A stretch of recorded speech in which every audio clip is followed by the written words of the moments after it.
We have figured it out, folks. We have figured out our style of play finally, and it all has to do with this midfield box right here in a 3-2-2-3 system, which is flexible. Let me explain. So when I was analyzing our last Premier League match against Southampton, what I theorized was that we might be moving to a 3-2-5 system, where we build up with 3 in the back, 2 in the midfield, and 5 up front. But what I'm beginning to realize is that maybe we were building up in a 3-2-2-3 all along, and I just hadn't realized it yet. And this is our game against Barnsley. And even here, you can clearly see the midfield box.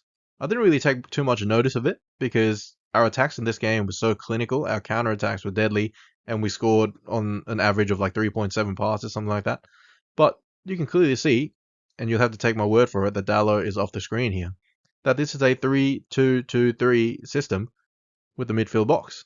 So coming back to our game against Crystal Palace, we can clearly see that we've got our back three here.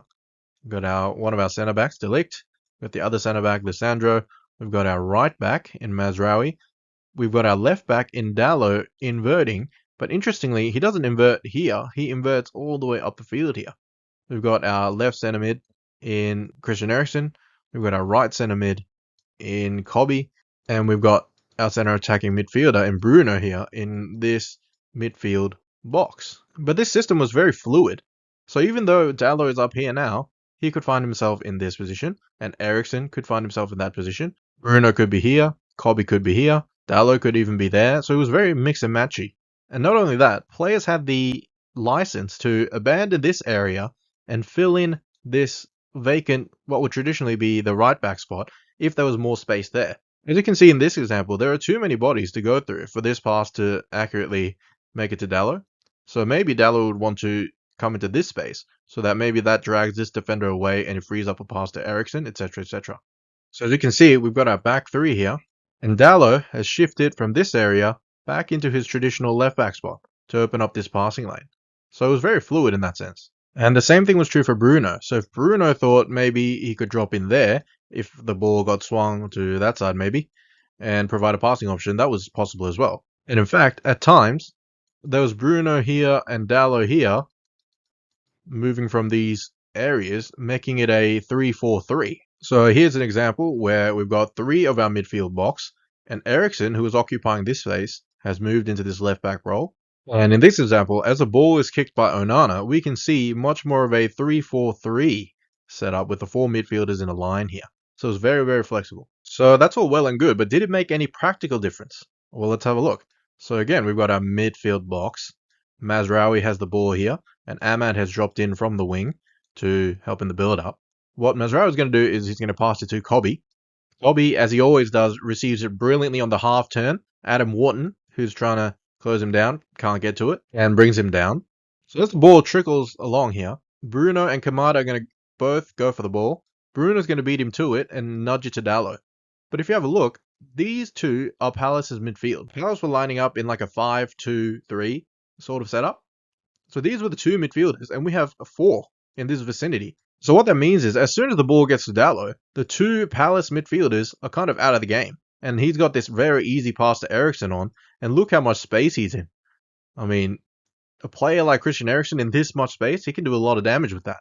In this move, he chooses to just pass it out wide to Garnacho, who's off the screen. And Garnacho receives it here, and he tries to take on the defender one-on-one. Now, nothing comes out of this specific move, but in this video, we're interested in the pattern of play and how we were able to overload the midfield, 4 against 2, to get easy passing options. Eriksen's still in a lot of space if Garnacho wants to go back to him. And in a future video, we'll look at a chance that came from this, the chance that hit the crossbar, as I'm sure you'll know if you watch the game or the highlights. We'll break that down, and it came in a very similar situation to this. Here's another example from the second half. Lissandro is going to find Dallo here. As Dallo receives it, you can see our midfield box. Again, Christian Eriksen has vacated this space to drop into the left back role. And he was feasting all night here, Christian Eriksen. This left back kind of Toni Kroos position. If you watch Toni Kroos play for Real Madrid, he drops into this left back sort of left center mid area a lot. And, you know, he's obviously one of the world's greatest, or was before he retired. Eriksen's going to keep dropping off here, and Dallo's going to find him with the pass. And Eriksen, first time, isn't going to play this easy pass to Kobe. No, he's going to play this pass to Bruno. Bruno engages this centre back, which leaves a massive gap over here, lays it off to Kobe. Kobe turns and tries to thread a ball into Garnacho's path, but unfortunately it gets cut out. But again, even though this move didn't result in anything specifically, it's certainly a pattern of play. And again, in the next video to come, we'll look at how this 3-2-2-3 system, 3-4-3 system led to some chances. And by the way, it didn't mean that we didn't line up in the formation that was listed on paper. So here we see clearly a 4-2-3-1 setup.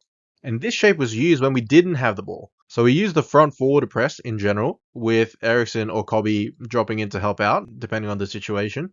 But certainly we were in this 4-2-3-1 formation without the ball and with the ball in the 3-2-2-3 formation.